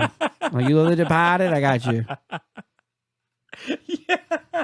Cool. You have to say that, boss. Yeah, but yeah, you said it like in Tarantino. You gave it just good It's a Tarantino Tarantino vibes. flick, and they give you a little previews too. I mean, Sean Phillips' artwork is Dude, looking Sean Phillips knows how to beautiful. draw a black eye. Like he's like when somebody gets hit in the face, he's just like, "Ooh, you felt it." Oh, Like yeah, I would like yeah. to see John. I would like them to do like a boxing. For some reason, I thought you Like- said a black guy. I was like, yeah, Sean Phillips can't draw a black guy. Yeah, he draws a very good black guy. But I love how muddy his colors can get and how they overlap. Like especially when he's playing with like light and darkness. Mm-hmm. It's really captivating stuff. And this previews looks like, I feel like this previews needs to have like a sound, like a very high, like it needs to have like a Lupin the Third soundtrack. With Oh, it too. damn. Dun, dun, dun, dun, dun. Lupin. Like, yo, look at that punch. Speaking of punches, look Bro, at this guy. Look at him. Sean Phillips draws. That hurt. And it's like, all right, this scene right here, obviously like an older guy getting punched by maybe two bodyguards, security guys. It just like, he just draws you into it. You're like, wow, that's very believable. And like, it still like feels like a lot of action, Yeah. like high suspense, even though it's like, not a superhero or a big bulky guy. When people are like, "Oh my god, I love the Beverly Hills Wives because there's so much drama," I'm like, "Yo, you want to see some drama? Here you go." And it's set in Beverly Hills. Here you go. Yeah. Are you talking? What was the name? It's completely off topic, but you brought up Beverly Hills, and for some reason, my mind immediately went to, was it Beverly Hills Rapper? What was that movie about the Beverly Hills Rapper? Oh, I don't know. Was it Malibu's Most Wanted. Malibu's Most Wanted. Bro, that shit used to come. Wait, Blake is asking who's on the coloring. Oh, Blake, I don't know. Elizabeth? Would it be Elizabeth? Let's Brett see. was her? I would assume Jacob Phillips. Yeah, it's Jacob Phillips. Jacob Phillips. Yeah, his His brother. son. Oh, it's Right? his son. I think it's his son, right? Sorry, yes, it is his son. Damn, what happened to Elizabeth? All right, so this book comes out in June. That is my first pick today. All right, moving on. I think I've got a bunch of books and comics on here. So moving on, just completely interested in this right now. Ringmaster Vince McMahon in the Unmaking of America. Like Vince McMahon? Damn, I Vince completely McMahon. fucked that up. Sorry, Vince McMahon. Patrick Mahomes is the I- football player. I tried to pronounce every syllable. Yo, every can you letter. imagine if you found That out was terrible. that Patrick That was Mahomes is fucking actually terrible. Vince McMahon's son? But like we've been pronouncing it Patrick Mahomes, but it's Patrick McMahon. Yeah, that'd be a hell of a Or like cover-up. Vince is like, I changed my name so it could sound more American. All right, so I picked this because for a few reasons. One, the writer is Abraham Reisman, who we interviewed, I want to say like 2 years ago, but it was when his Stan Lee book came out. We interviewed him, and I remember him bringing up, I'm doing a lot of research right now and finalizing this book about Vince McMahon. So to see in the previews is really And cool. he didn't end up dead, so it wasn't like he didn't find no He's jerk. still alive. I follow on Twitter. Okay. So, and it's a hardcover book. What is that? Almost 500 pages, 464 pages, $30. It's supposed to go into like just deep diving into Vince McMahon. Abraham Reisman is speaking of Vince McMahon, keep going, and then I'll ask you this all right, question. deal. I think if you're a wrestling fan or anyone that's somewhat curious about like investigative journalism or enjoys those type of books, I think this is a book.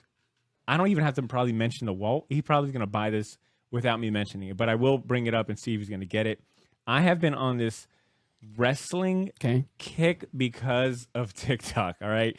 I have fallen into wrestling TikTok, and I just get nothing but videos of wrestling stories, specifically Story Time, the animated wrestling stories that they used to air.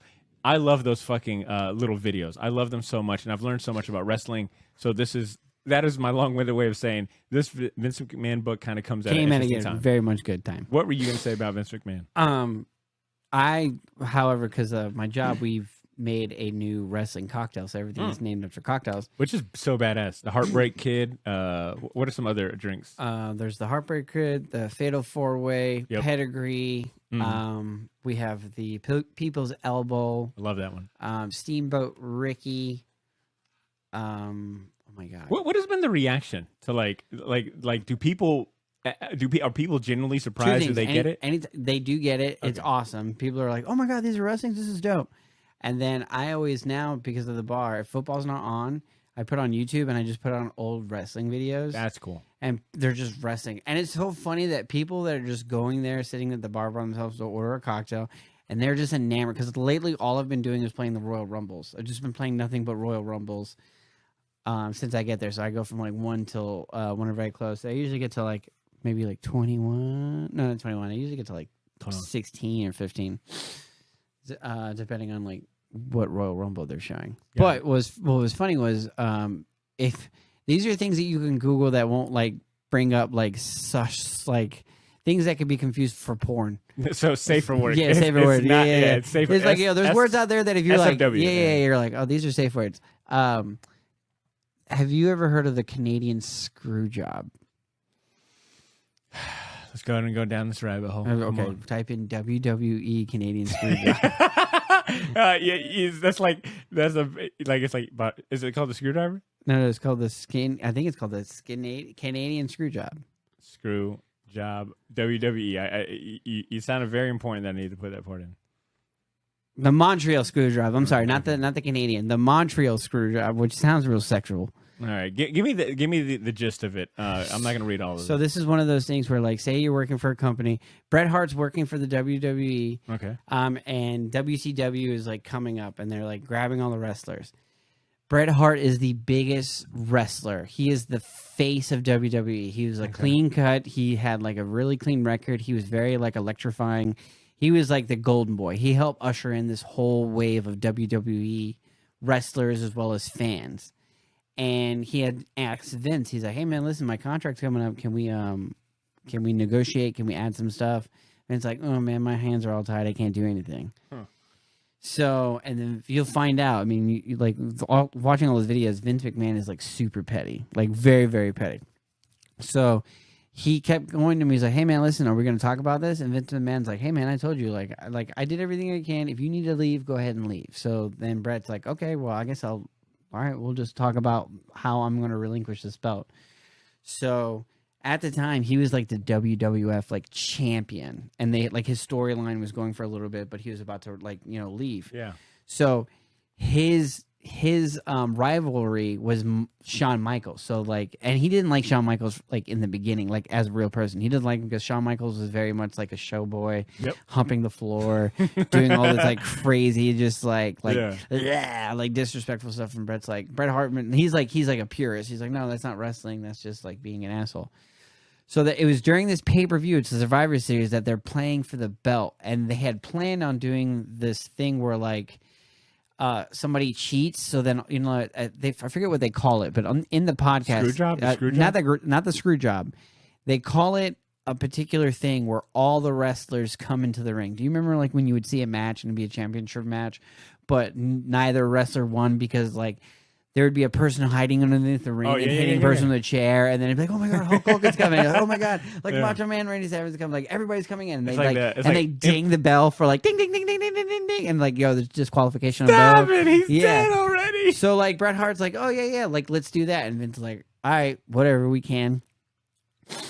So then the night of the match, they were doing a performance, and then Shawn Michaels goes to pin him, and they quickly go 1, 2, or not even pin him.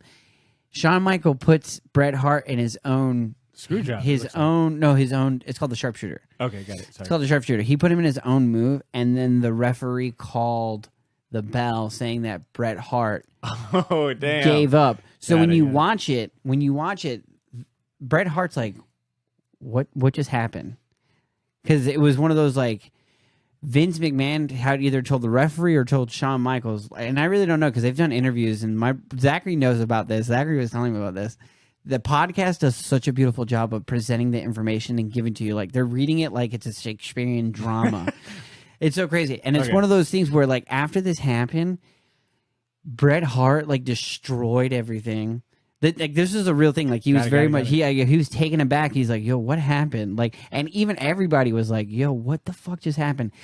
And he's from Canada. That was his hometown. They made him lose the belt on his hometown. All right. Say less, only because I'm looking at anytime that a Wikipedia entry has, up to 10 bullet points and then subsections, I know it's going to be a good read. Dude, I'm telling you right now, it's one of those things where like people are like, what the fuck is going on? That's cool. And then a couple of, and then Vince McMahon got a black eye because of this. Bret Hart went up to him. He's like, yo, what the hell just happened? I gave him basically gave him one of those. Yeah, like I'm pretty sure he saw purple and pink. Like that's exactly what it looked like. Damn. And then people were like, it was one of those times where people, you know why this is such a great podcast? Rosenberg is on this podcast. Oh, that's because my guy Peter Rosenberg. He's a huge wrestling fan, dude. He is, and the way he talks about wrestling, I can listen to him hours of talking about it because there's an excitement about it, and the way that he just like gives you really good facts and just really cool information. So he talks about this, and the way that he talks about it, you're like, oh, I'm in it. Like you're listening to this, you're like, I didn't realize there was this much drama. Because then they talk about a lot of drama. Do me a favor. I will send you the podcast. Yeah, send me the podcast. That was a very good rabbit hole. You are really into some wrestling, boy. Yeah, that's it. And it's like, I think it's like 45 minutes, and you get 3 different stories. Okay, done deal. So, and I guess in closing, this Vince McMahon book is going to be awesome. So that is one of my picks. Right, it's actually the last thing I listened to. It's called the La Mancha Screwjob. All right, done deal. All right, let me go through the rest of my list on here. All right, next. Oh, dude, you got to check out this book that I found on here. All right, it is called All Talk. It is an original graphic novel coming out through Black Press. It is written by some new folks I'm not familiar with. Bartoso. I'm not going to try to say it. You see it on screen. I don't want to disrespect their names, but check out this. First of all, look at the cover.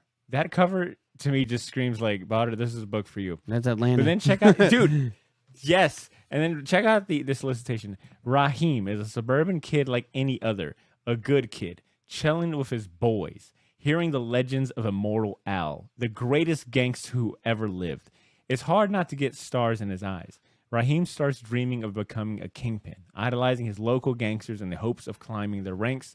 But his friends laugh, say he's all talk, no action, until one day he sees an opportunity to prove himself. Damn. Tell me that is not like what's that one movie? What's that one movie where it's the 2 kids on the beach? Oh man, shit. The City of God. City of God. Okay, I'm thinking City of God, talk. but I'm also thinking about. Let me see if you remember this movie here. Do you remember the movie Dope? Yeah, I remember the movie Dope. Yeah, it well, my favorite conversation is it fake or real? Like when they're talking about the fake or real. Yo, real quick, dude, because you know how many people like see coming in with Louis Vuitton purses? Wait, how do you get Louis Vuitton purses out of this book? Oh, because you were talking about Dope, and then Dope was talking about I talked about fake or real, and then I just go like that. That's right. I'm always thinking. Here's the thing: you're like, you remember Dope? I'm always thinking about Dope because I'm always seeing Louis Vuitton purses. Yeah. Real quick, Blake is in the chat said this book sounds like the dream of all kids from the suburbs. Facts. Maybe that's why it appeals to me. All right. So that is a sick looking cover. Can you guys see this cover? Yeah, I think they could see it. Okay, cool. This is one that and it's a featured item in previews. So I mean, even they were like, "No, this is one to check out." Damn, this is pretty cool. Yeah, it's $30. Yeah, I'm gonna check that 128 pages. Hardcover. Damn. Okay. That's gonna be tight. All right. Did you look up this guy's artwork to see like what it was going to be? I did not, but I did look up the artwork for this one. Michael Jordan, Bull on Parade by Wilfred Santiago. What? Now they don't show you anything more. I think this page is kind of like a like the pretty cool biography section. I mean, they got a Miss Davis book, Life of Che, based on the black actress Angela Davis, Life of Che, and all that. And I was really curious, like, yo, what is in the art for this? Because I thought maybe it was just like a book with some illustrations. Dude, look at this art right here. I'm gonna throw something. Oh my god! Okay. You can actually, Let's if see, you go to the bro, previous website, listen, look at all this clickbait bullshit. hold up, they actually have interior art. Damn. Get out of here, bro. Damn. Check out Shut the fuck up. Check out the It's Jordan, just pictures of shoes. Jordan shoes, jeans, dude. bro. This art looks God amazing. dang, that looks cool. Yeah, I mean, it's. Looks like the Punisher drew this. I'm assuming, Bro, that looks dope. this looks like jazz. Like if jazz Yeah. was. It looks I like know that a sounds foolish. Fear, Loathing in Las Vegas. Yes, and the better, Jordan, bro. Hell I'm yeah. assuming this book is going to. Let me see if. Yo, put 2 in the bag. Put 2 in the bag. Yo, are you telling Ben about this? All right, let me just read the so it's written by Wilfred Santiago, art by also Wilfred Santiago. He's the author for this. A gripping kinetic bio about the greatest basketball player of all time and the most influential athlete in history. From the creator of the acclaimed and best-selling 21, The Story of Roberto Clement. From Jordan's public success to private struggles, Santiago's passion shines through on every full color page. Everyone at a certain age wanted to be like Mike, and Santiago put you on the parquet floor of Chicago's United Center in your very own pair of Jordans. Dude, sign me the fuck up, Bro, for this. I'm telling you right now, Spit. if this doesn't come in a basketball box shoe, if this doesn't come in a shoe box, I don't want A this. Jordan box. A Jordan box, Yeah, bro. that's it. I'm giving us It another looks like beer it real looks quick. like it looks like Mac and Blake are here for it. What you doing? Are you getting a beer? Oh wow, this is part of the okay word. You're just gonna leave me by myself. I gotta defend myself, yo, Blake and Jay. You see, First time that you've been playing by yourself. you see the professionalism on this show. This man don't care if we live or got people watching. He gonna get him a beer. I don't blame him because mine's running low too. All right, so while he's getting a beer, I'm gonna pull up my next item. So that was a Michael Jordan book in this previews that caught my eye. That shit looks awesome. They kind of did a disservice by not having any preview pages. That art looks way too good.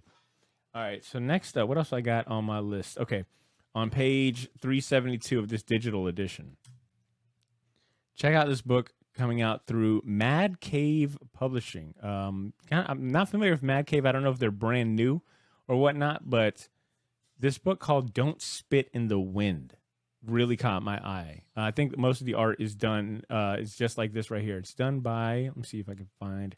Okay, so it's another writer-artist combo, Stefano Cardoselli. I think that's how I'm saying it. But check out this preview art right here. Gives me like really like Jeff Darrow vibes from how detailed it is. And then, I don't know, it's really kind of interesting looking. Yo, all right, check out this next one that I picked. Oh, the garbage one? Yeah, don't spit in the wind. Yeah. Like where it's like, yo, the world's like been all kind of fucked, Yeah. and everybody's like, yo, it's like Exo Squad meets recycling. Thank you. I see. This is why I need you here. Yeah. I was saying like the preview art, like how detailed it looks, reminds me of like Jeff Darrow, yeah, all those guys. Like anytime, like if somebody's taking such their sweet time to make like all these bro. little big buildings look like tiny little things, yeah, I fuck with that. Yeah, check it out. All right, so I'm just gonna read the solicitation just because it sounds cool. One man's trash is another man's living. Since Earth became inhospitable, humanity escaped ages ago to live in a space station floating above the atmosphere. Now, Travis and his crew of garbage men are tasked with cleaning up mountains of toxic waste, working for a company called Atomic Bros Incorporated to create a clear world. But when one of Travis' crew members goes missing near an old nuclear facility, Travis' job becomes a bit more complicated. It's like Wale meets Exo Squad. Where's the Wale part come from? Dude, have you ever seen the movie Wale? Wally? Oh, Wally. You said sorry, Wale. Wale. I was Sorry, like, the Wale. rapper? Listen, I'm French. You mean Wally? I was gonna say, Blake actually brings up a good point. James Stokey. That's what it is. James Stokes. That's why. Fuck you, Blake. Yeah, exactly. So it comes out. Issue 1 comes out March 29th. We're right around the corner. Nice little $4. Full color, $4. 22 pages. And I kind of want to see what else this Mad Caves Publishing has got going on. So that's another one that I'm going to highlight. Moving on, I think. Okay, I'm still on books. There's a lot of really good books in this. This is the most exciting of all the previous. Oh, the Monkey King. I'm so glad you picked that. I'm bringing this up because I wanted to ask you. How do you feel about books that like comic adaptations of classic stories, whether they be like classic fantasy stories, or what's the word I'm thinking of? Like things like the Odyssey is mythology. Okay. Like, how do you feel about like comic adaptations of mythology. Listen, it's only real if Mike McNeil does it in Hellboy. Unless Hellboy meets the Monkey King, he doesn't exist. Yeah. No, I'm down for all that stuff. To me, I'm like, they're ripping off Dragon Ball Z, and it's just like, no, Dragon Ball Z is a Chinese folklore. Matter of fact, I think it says at some point, like, oh, here it is. It has questionably inspired countless popular tales of their own, including anime favorites such as Dragon Ball and Naruto. Yeah. And this is the first North American work by this Chinese fan favorite artist, Chaiko. And that itself was interesting to me, that they're saying this is this Chinese fan favorite artist. So in China, he's a big deal, and this is his first kind of crossover into America. And he decides to do like a classic Chinese mythology story. I thought it was like has the potential to be really fun and good. I'm here for it. And Yeah. how do I like it? Yo, I It love it. I think all of it. It's good. All right, next up. So that one caught my eye, and then of course, oh, dude, this one appeals to the old comic fan. Destroyer Duck. Destroyer Duck. Okay, first of all, I want to read the solicitation in case there's people out there that aren't familiar with it, because this is an interesting story. This is essentially Jack Kirby and Steve Gerber teaming up to do a parody of Howard the Duck. Thank you so much. Of Howard the Duck, and kind of sticking it to Marvel, because Steve Gerber was going through a lawsuit, Like a messy divorce. Yeah, with Marvel to go to claim the ownership of Howard the Duck, who he created. So he teams up with Jack Kirby to make this comic book called Destroyer Duck, and they're just taking shots at Marvel. Here, Duke Destroyer Duck battled the thinly veiled God Corp, whose infamous credo is grab it all, own it all, drain it all. Its evil leader, Ned Packer, and the literally spineless Booster Cogburn. And then you got a character called Medea, a parody of Daredevil Elektra. So apparently they're collecting all of that original. Let me see. They're reproducing the artwork that. But it's only Jack Kirby. just in It's only in black and white, right? It's only the pencils? I think so. Yeah, the dark graphite. Here it is. Kirby's issues are collected, re-lettered, and reproduced from Jack's unbridled, uninked pencil art. Also included are select examples of inking style over Kirby on original issues. Have you seen these books out in the wild? I have not. I know that they exist. I've never seen one in like real. Like I know eBay had them for a while, but I don't know. Like as we get older, you can't tell what's going to get popular and what's not. But I feel like a lot of the Jack Kirby stuff is getting way, way more popular. This grabbed my attention big time. It's like I've never seen. This will be like new Kirby. This will be new Kirby to me. New old Kirby. I've only heard, exactly, new old Kirby. This was first put on my radar in that history of Marvel book, or Marvel the Untold History book. So good. Yeah. All right, so that grabbed my attention. I think I've got. Oh no! Okay, I got one more comic, and then I've got like two figures, right? And yeah. So okay, this next one right here, bro. Yeah, that's the one. I know you see. That's the one. Hey, cool. do you have the figure as well? Is that real? You know, Is it real? It is. It is real. All right. I thought that was like a whole solicitation. I thought they were fucking with me. All right. Obviously the episode coming out this week is my interview with Kevin Rodatelli, co-publisher of Whatnot. So you guys talked about this. Well, he brought it up at the end because I was like, "Hey, Kevin, what's coming out from Whatnot? What can people expect?" And he was so excited to mention like, "Oh, we got this book called Astrobots, written by the original the original writer of the Transformer comic series." I mean, it's all here, right? Simon Furman, writer of the original Transformers comic series, creator of Death's Head. He's writing a fucking mech book, right? Like what he does best. So he's really excited about it. So when I get to this page in the previews, I'm like, oh shit, I'm going through the fucking The Whatnot section. That's awesome that they've got their own section. This looks interesting, and I'm flipping through. I'm like, God damn, they're really stuck on this fucking book. These covers look good, bro. And then I know the same thing happened to you. I was like, yo, Scroll I saw a little that. more. Are you getting Optimus Prime Beast War vibes? Shit. I mean, When I saw that, I was like, oh, this look, is dope. Even they've the got cover. literally the fucking one of the covers they're offering is by Josh Burcham, who is an artist on Beast Wars, you know? And then they've also got George Perez, another artist on Transformers. Like, yes, this is like Josh Perez. This is unashamedly just like, yo, if you like fucking Transformers, this is made for you. If you like monkeys and if you like Transformers. But I thought this was I thought that an was interesting fake. concept. Oh shit! That they are putting out, in addition to a bunch of variant covers, they're also coming out with an exclusive toy line. When does that come out? Like, and do you have to pre-order? So, all right. First of all, I think the series, if we scroll up a little bit, I think there's a little blurb right here that says, based on an all-new toy line coming soon. So I was saying, like, it's one of those, like, oh, it's even Transformer-esque.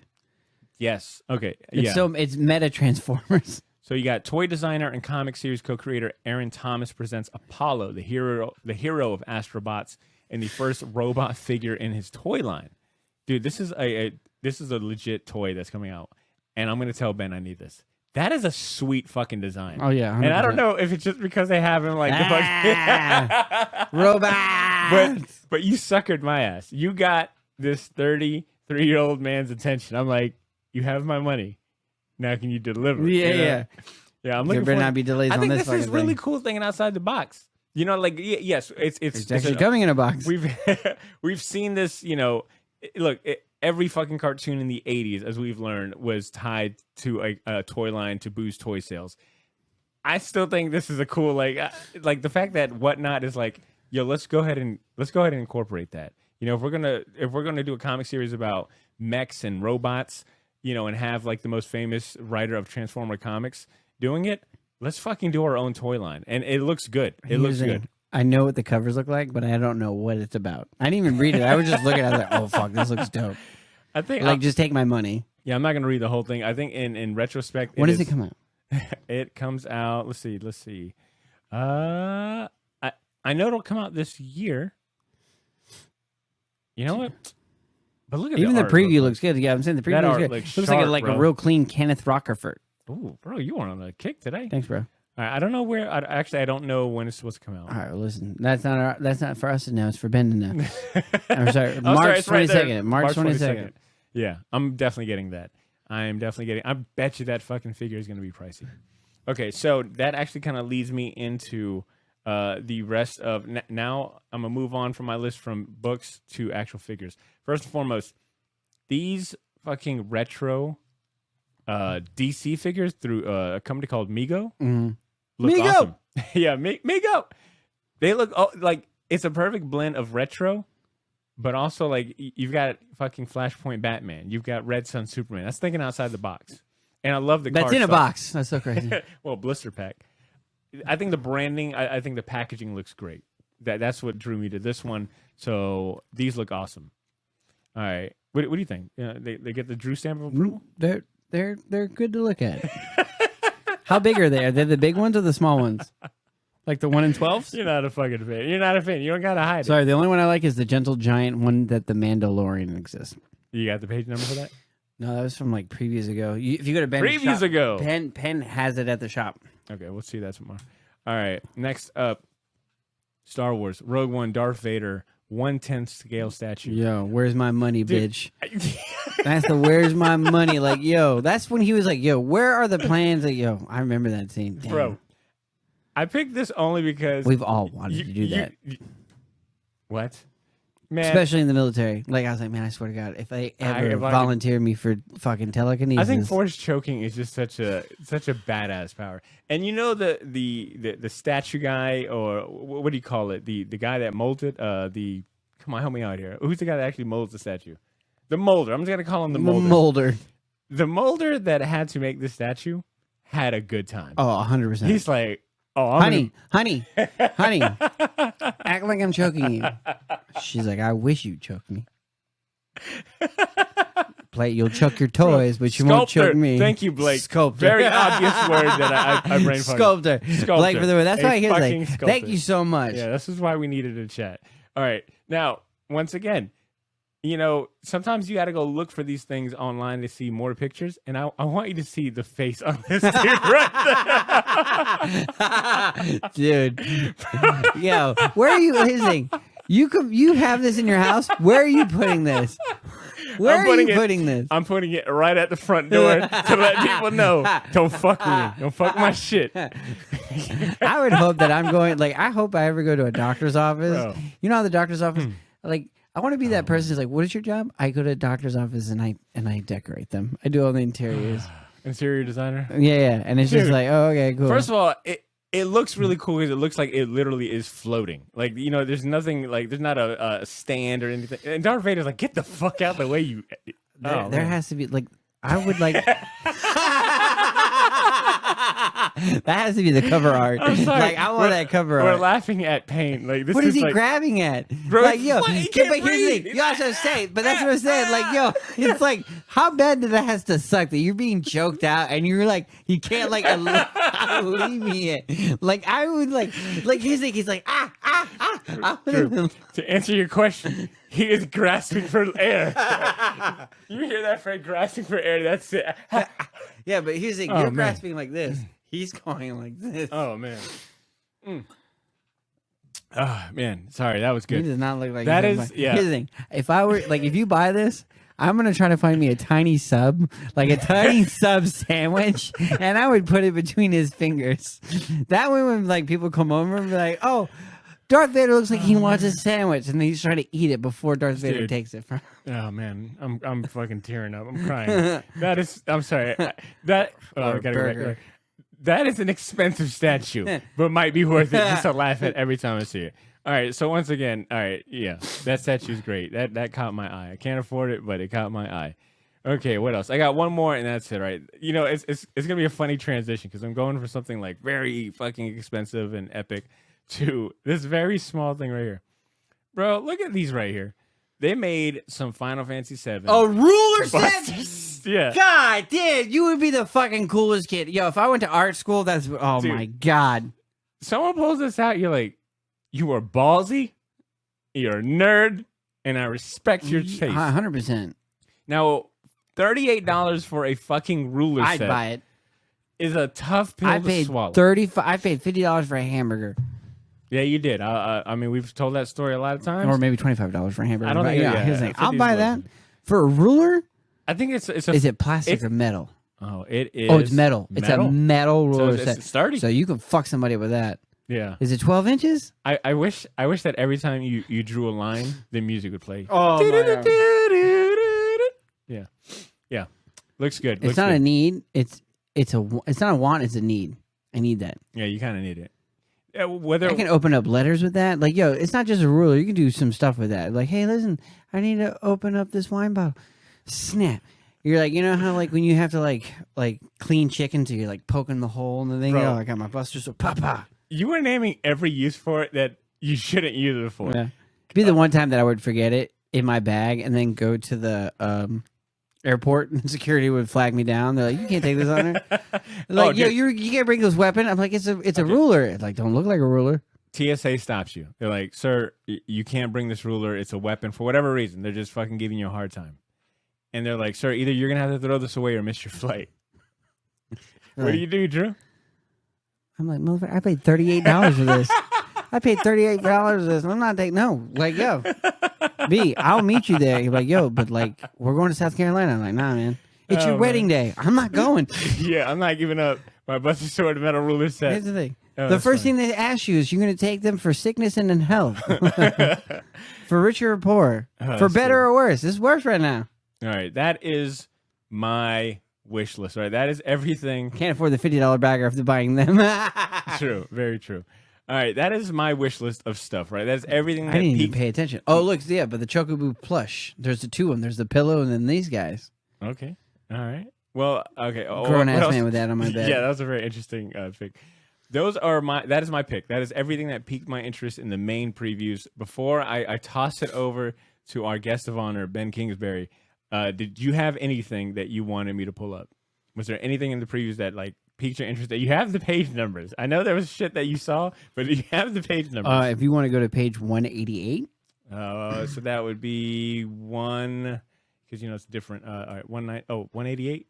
there it is, right there. Oh, you're still on this Gargoyles kick. Like, Damn, the that covers- Jay Lee his- cover the looks colors good. were 4 number good, but look at Brooklyn. Like, Oh, that's kind of cute. he has an eye patch. He looks fucked up. Oh, that looks sorry. like one of those flare. Dude, I was Here's looking the- at the dog cover. Oh, okay. That looks like a Marvel Flare Ultra card. Big time. Big time. Who's the artist? It is Lucio Perello. That's cool. Okay. Dude, I think it's time that we go ahead and toss it over to our guy, Ben. All right. I called in Ben Kingsbury, owner of the best comic shop here in Jacksonville, Florida, Gotham City Limit, because if there's anyone that you want to tell you what you should be on the lookout for in previews, is the owner of said shop. This dude probably looks at, I feel like Ben looks at previews, reads previews like Ben reads previews like people read the Bible before bed. I think that is his like sleeping, his like sleep read right there. So called in Ben. Ben went in and called in, left a voicemail of his pick. I'm gonna go ahead and pull it up, and just know this much: it's a cheeky little one, Drew. All right, you ready? Okay. You know what? Actually, I've got a little sound bump to go ahead and bring him in. Since we are talking about Ben, you know he loves to take us to the limit. Oh my God. All right, here's Ben. Hey, Short Box listeners, however you may be listening and wherever you may be listening from, I'm Ben K, representing Gotham City Limit, here to prove once again I'm not just the owner of this establishment, I'm also a member too. My Marvel January preview spotlight is easy. Marvel, Loki, Bishujo statue in the female form. 2 reasons. 1, I collect all the Bishujo statues. That company is a personal inspiration of mine. 2nd, after the new Loki show, I like my Loki female. So that's it. Marvel, Loki, Bishujo statue, Ben K's pick of the month. I'm Ben K, representing Gotham City Limit. Don't forget about Free Comic Book Day, the first Saturday in May, right around the corner, and Gotham City Limit is your home for that party. Remember, with great power comes great responsibility, and always take it to the limit. Dang.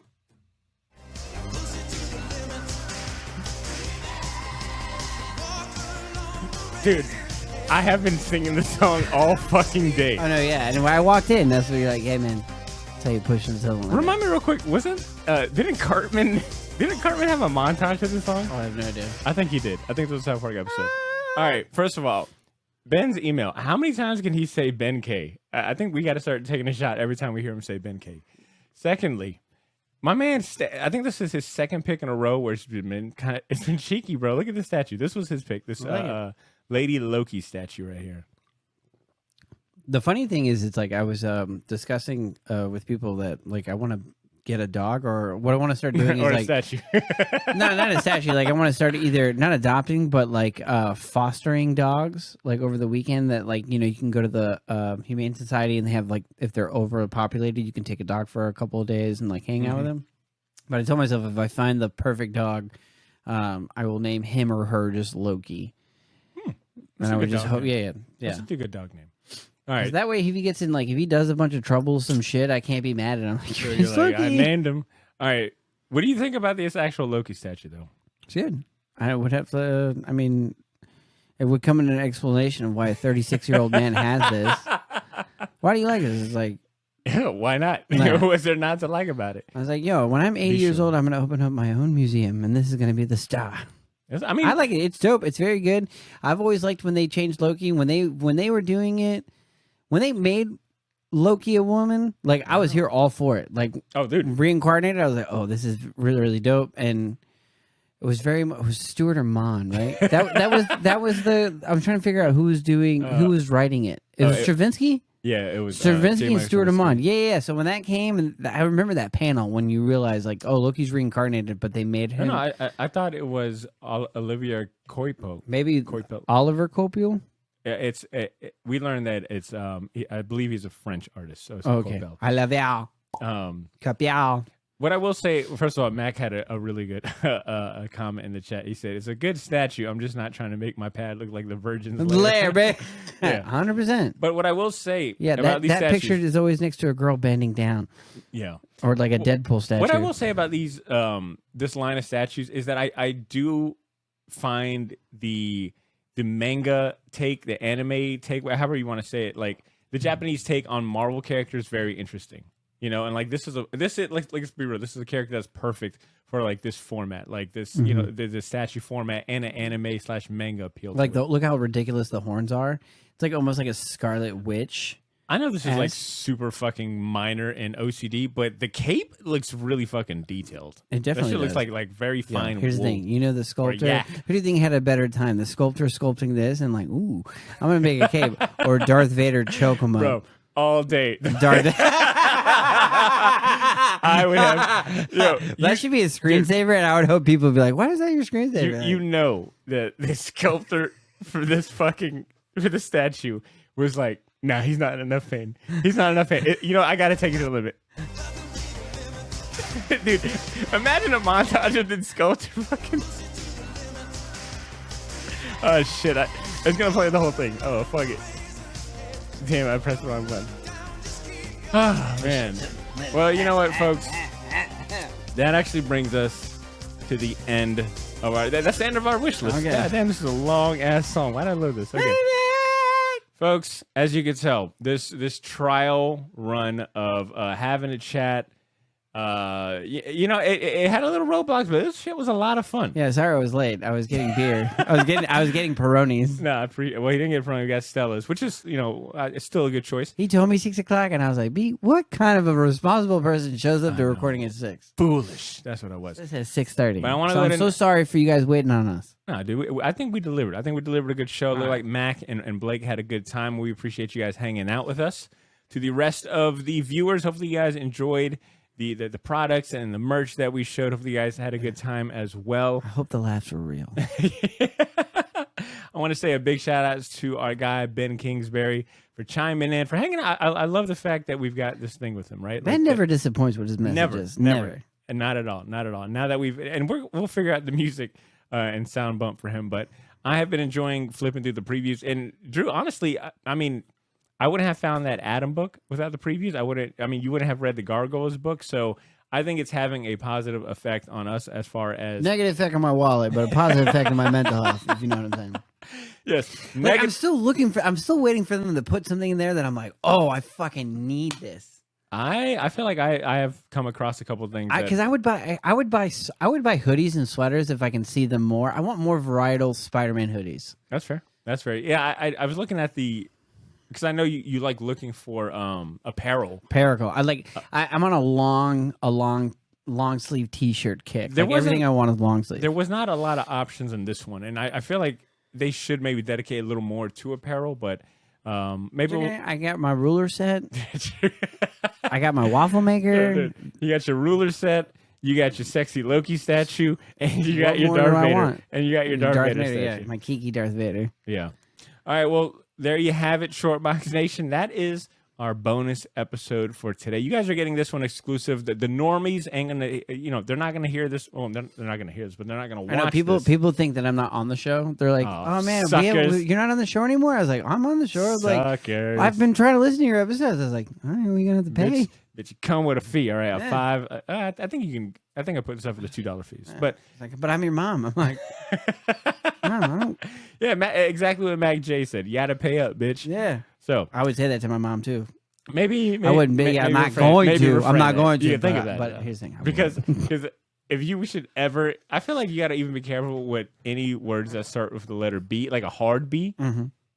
Because we have bruja. Like, bro, that's witch in Spanish. And your moms would just jump to conclusions, and next thing you know, you're fucking doing this. You ever been popped in the mouth for a meal? For real, yeah, 100%.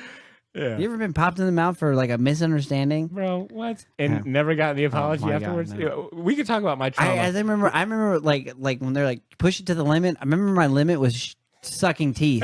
Like I would suck my teeth. My mom would like go clean. And my mom would just be like, "Wah!" Like, bro, damn. Can I say, as an adult, sucking teeth is the stupidest thing ever. It sounds so stupid.